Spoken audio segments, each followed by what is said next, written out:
حضرت علی رضی اللہ تعالی عنہ نے فرمایا، 3 عادتیں جس انسان میں ہو وہ ضرور بے عزت اور ذلیل ہو جاتا ہے۔ بسم اللہ الرحمن الرحیم۔ اگر امیر المومنین سیدنا علی کرم اللہ وجہ الکریم کی سیرت و کردار کو سمجھ لیا جائے تو یقیناً ہمارے لیے اللہ تبارک و تعالیٰ کی معرفت حاصل کرنا آسان ہو جائے گا۔ امام عالی مقام رضی اللہ تعالیٰ عنہ کے تمام کلام یقیناً امام الکلام ہے۔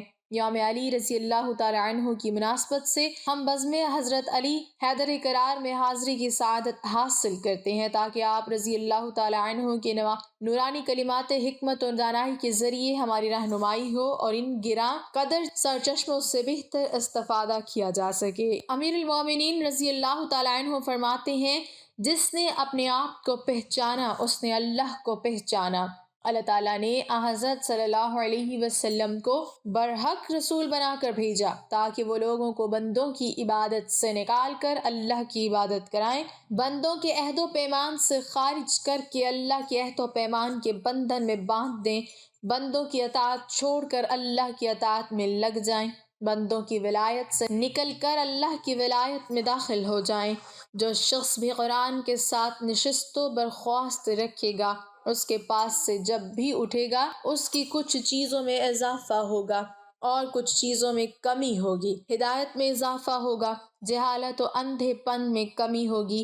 اس بات سے آگاہ ہو جاؤ کہ قرآن حاصل کرنے کے بعد کسی کو فکر حاصل نہ ہوگا اور قرآن کے بغیر کسی کو کوئی تونگری حاصل نہ ہوگی۔ جو شخص کسی قوم کے کسی فعل پر راضی ہو وہ اس شخص کی مانند ہے جو اس فعل میں داخل اور اس کا کرنے والا ہو، اور جو شخص باطل کام میں شریک ہوتا ہے وہ 2 گناہ کرتا ہے، ایک تو وہ خود عمل کا گناہ، دوسرے اس فعل پر راضی ہونے کا گناہ۔ حضرت علی کرم اللہ وجہ الکریم سے ایمان کے بارے میں پوچھا گیا تو آپ نے فرمایا، ایمان 4 ستونوں پر قائم ہے۔ نمبر 1 صبر، نمبر 2 یقین، نمبر 3 عدالت، نمبر 4 جہاد، اور صبر کے 4 شعبے ہیں: شوق، خوف، زہد، انتظار۔ بس جس کو جنت کا شوق ہے وہ سرکش خواہشات سے کنارہ کش رہتا ہے، اور جو آتش دوزخ سے لڑتا ہے وہ گناہوں سے بچتا ہے، اور جو دنیا سے زہد اختیار کرتا ہے وہ مصیبتوں اور ناگوار چیزوں کو ہیت سمجھتا ہے،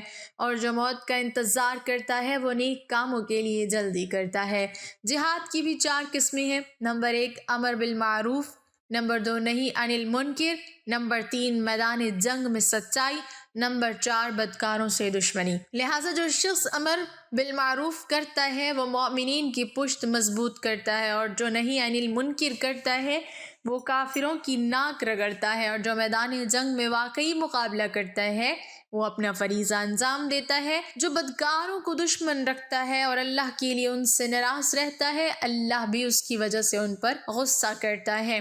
نمبر 6 جہاد جنت کے دروازوں میں سے ایک ایسا دروازہ ہے جسے خدا نے اپنے مخصوص اولیاء کے لیے کھولا ہے، اور یہ جہاد تقویٰ کا لباس ہے اور خدا کی مضبوط زرہ ہے اور بھروسے والی سپر ہے۔ جو اسے اعراض کی وجہ سے چھوڑ دے خدا اسے ذلت کا لباس پہنائے گا۔ فتنوں کی پیدائش کا آغاز خواہشات نفس کی پیروی اور ایسے اختراعی احکام ہوتے ہیں جن میں قرآن کی مخالفت ہوتی ہے، اور کچھ لوگ آئین حق کے خلاف لوگوں کی حمایت پر آمادہ ہو جاتے ہیں۔ اگر باطل مکمل طور سے حق سے جدا ہو جائے تو متلاشی حق پر کبھی حق مخفی نہیں رہ سکتا، اور اگر حق باطل کے التباس سے خالص ہو جائے تو دشمنوں کی زبانیں بند ہو جائیں۔ مگر ہوتا یہ ہے کہ تھوڑا سا حق اور تھوڑا سا باطل لے کر مخلوط کر لیتے ہیں تو یہیں سے شیطان اپنے دوستوں پر غالب آ جاتا ہے، اور صرف وہی لوگ نجات پاتے ہیں جن پر اللہ کی رحمت شامل حال ہو جائے۔ اللہ کے دین کو لوگوں سے نہیں پہچاننا چاہیے بلکہ حق کی علامتوں سے پہچاننا چاہیے، لہٰذا پہلے حق کو پہچانو، اس کے بعد صاحب حق کو پہچان ہی لوگے۔ خبردار دوسروں کے غلام نہ بنو جبکہ اللہ نے تم کو آزاد بنایا ہے۔ امر بالمعروف اور نہی عن المنکر یہ دونوں موت کو جلدی قریب نہیں آنے دیتے اور روزی میں کمی نہیں ہونے دیتے، بلکہ ثواب کو دگنا کرتے اور اجر کو عظیم کرتے ہیں، اور ان دونوں یعنی امر بالمعروف و نہی عن المنکر میں افضل ظالم حاکم کے سامنے انصاف کی بات کہنا ہے۔ اچھا برتاؤ جس کی اصلاح نہ کر سکے، اچھی جزا اس کی اصلاح کر سکتی ہے۔ دنیا کے 2 آدمیوں نے میری کمر توڑ دی ہے۔ نمبر 1 گناہگار چرب زبان شخص نے، نمبر 2 تیرا دل عبادت گزار شخص نے۔ پہلے نے اپنی زبان سے لوگوں کو اپنے فسق و فجور کے اظہار سے روک کر، اور دوسرے نے اپنی عبادت کو اپنی جہالت کا پردہ بنا کر۔ لہٰذا تم لوگ بدکار علماء اور جاہل عبادت گزاروں سے بچو، اس لیے کہ یہی لوگ ہر مفتون کے لیے فتنہ ہیں۔ اور میں نے خود رسول خدا صلی اللہ علیہ وسلم سے سنا ہے کہ آپ صلی اللہ علیہ وسلم فرماتے ہیں، اے علی میری امت کی ہلاکت ہر چرب زبان منافق کے ہاتھوں ہوگی۔ تمہاری نظر میں بدکار اور نیکوکار ہرگز برابر نہیں ہونے چاہیے، کیونکہ ایسی صورت میں نیک لوگوں کو نیک کاموں سے بے رغبتی پیدا ہوگی اور بدکاروں کو برے کاموں کی تشویق پیدا ہوگی۔ ہر شخص کی قدر و قیمت ان نیکیوں سے وابستہ ہوتی ہے جنہیں وہ انجام دیتا ہے۔ اندھے کی بینائی کی انتہا دنیا ہے، وہ دل کا اندھا اس کے ماں سوا کچھ دیکھتا ہی نہیں، لیکن بصیر اور روشن ضمیر شخص دنیا کو بڑی گہری نظر سے دیکھتا ہے اور اسے محدود اور ناپائیدار سمجھتا ہے۔ اس لیے بصیر شخص دنیا سے کوچ پر آمادہ ہے، لیکن دل کے اندھے نے اپنی آنکھوں کو اس پر جما رکھا ہے۔ بصیر شخص اس سے زیادہ توشہ ساتھ لے لیتا ہے، لیکن دل کا اندھا اس سے محروم رہتا ہے۔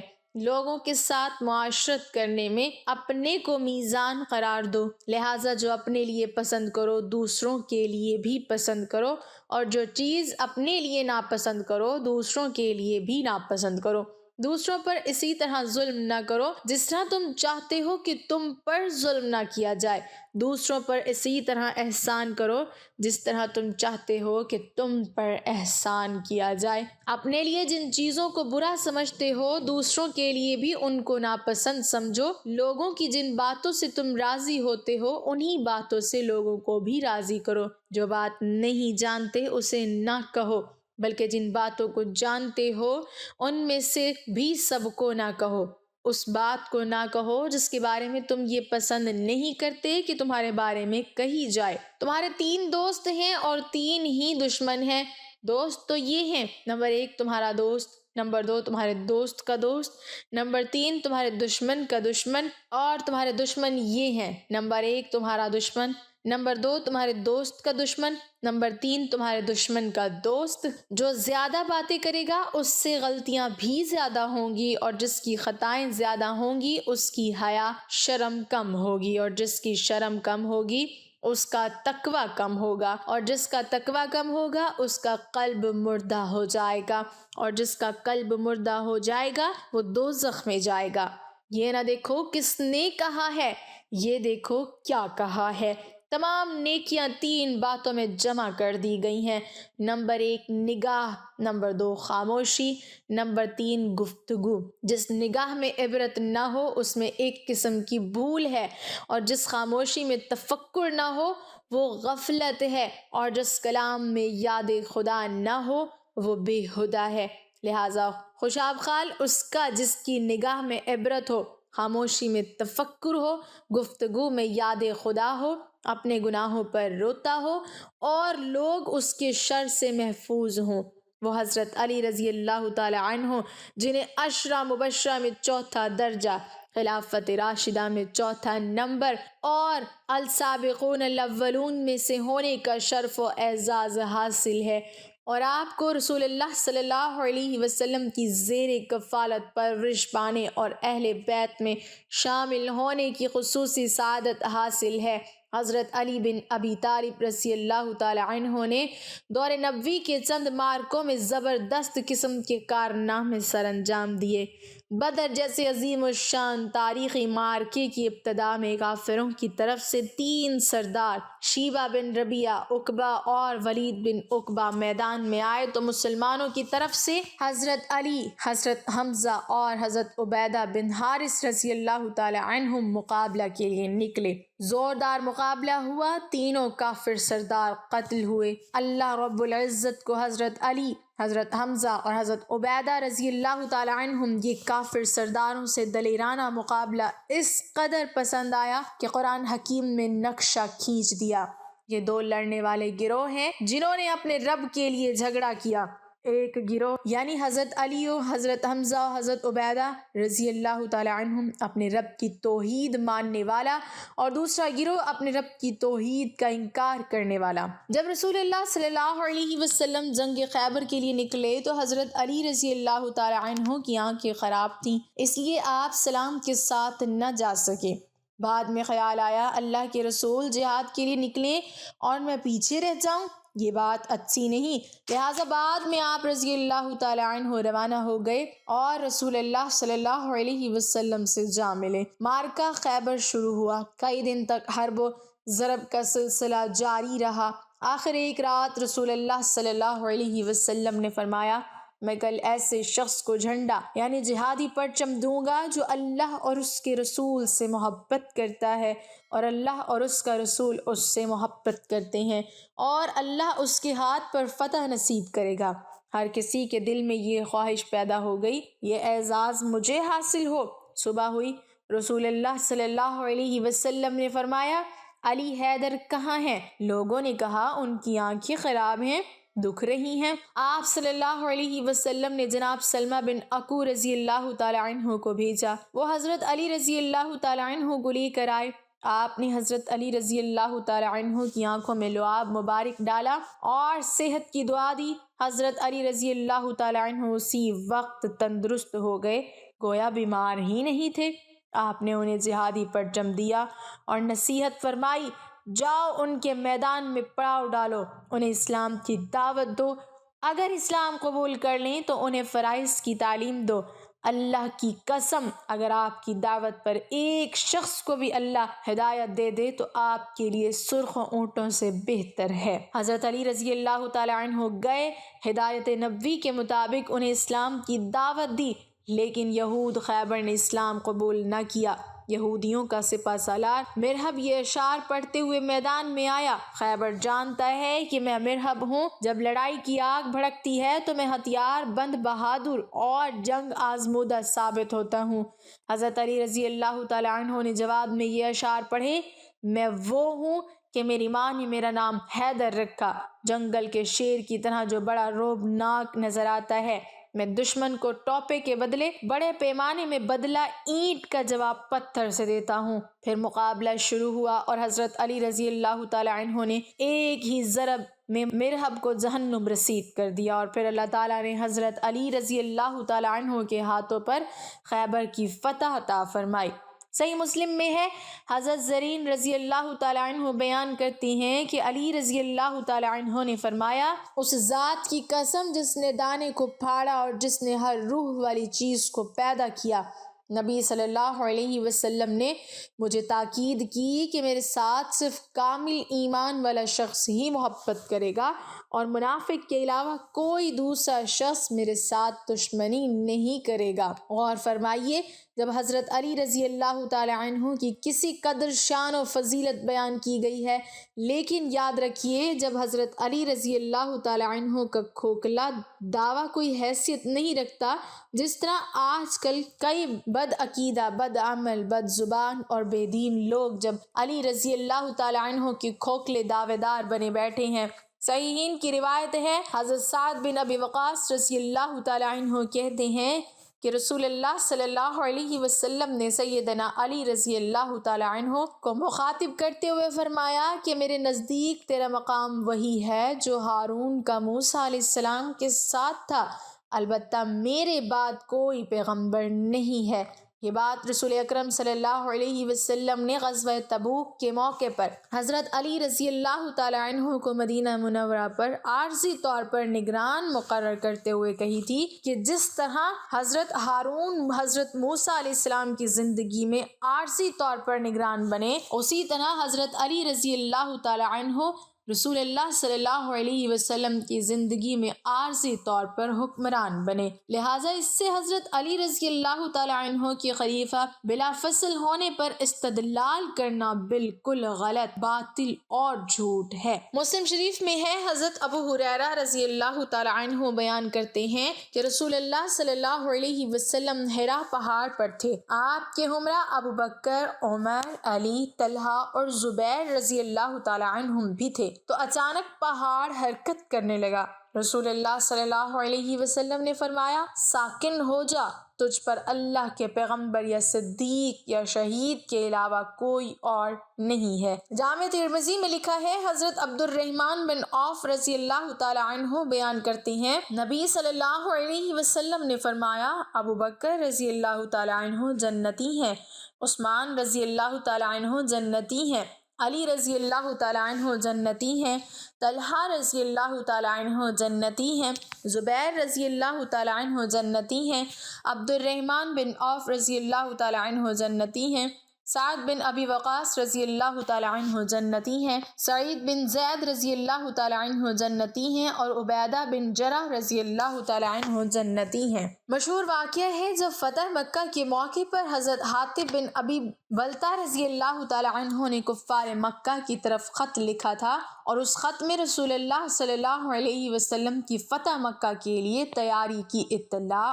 اور خبر تھی۔ اللہ تعالیٰ نے اپنے پیغمبر کو مطلع کر دیا کہ ایک عورت ایک خط لے کر مکہ مکرمہ کی طرف رواں دواں ہے، اور وہ روزہ خاخ نامی جگہ تک پہنچ چکی ہے، تو رسول اللہ صلی اللہ علیہ وسلم نے اس عورت سے خط وصول کرنے کے لیے حضرت علی رضی اللہ تعالی عنہ اور ایک دوسرے صحابی رضی اللہ تعالی عنہ کو روانہ کیا۔ انہوں نے روزہ خارج نامی جگہ میں ہی اس عورت کو جا پکڑا اور اسے کہا، تیرے پاس جو خط ہے وہ ہمارے حوالے کر دے۔ عورت نے صاف انکار کر دیا، لیکن حضرت علی رضی اللہ تعالی عنہ کو رسول اللہ صلی اللہ علیہ وسلم کی بات پر اتنا پختہ یقین تھا کہ عورت کی بات پر بالکل لچک نہیں دکھلائی، اور اسے ڈرا دھمکا کر اس سے خط وصول کر لیا اور رسول اللہ صلی اللہ علیہ وسلم کی خدمت میں لا کر پیش کر دیا۔ خارجیوں کے متعلق رسول اللہ صلی اللہ علیہ وسلم نے فرمایا تھا، میری امت کے باہمی اختلاف کے دنوں میں ایک خارجی گروہ نکلے گا۔ پھر آپ نے ان کی نشانیاں بیان کرتے ہوئے فرمایا، ان میں ایک شخص ہوگا سیاہ فام، اس کا ایک بازو ہوگا جس میں کلائی نہیں ہوگی، بازو کا سرا عورت کے پستان کی مثل ہوگا۔ حضرت علی رضی اللہ تعالی عنہ کے دور میں یہ خارجی گروہ نکلا۔ حضرت علی رضی اللہ تعالی عنہ نے ان کا قلعہ کما کیا، لاشوں کا ڈھیر لگ گیا۔